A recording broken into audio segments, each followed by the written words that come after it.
Probability distribution function in Python.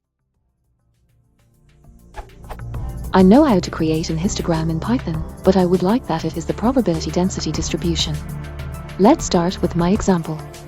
I have an array D with a size of 500,000 elements. With the following code, I am building a simple histogram telling me how many elements of my array D are between every bin.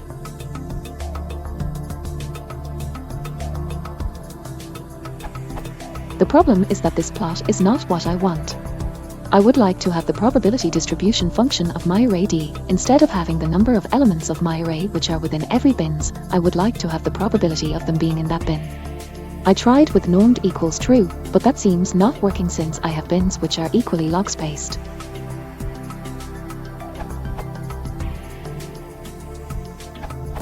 It's not clear what your hist function is. If you're using numpy's histogram, try setting density equals true. See this URL.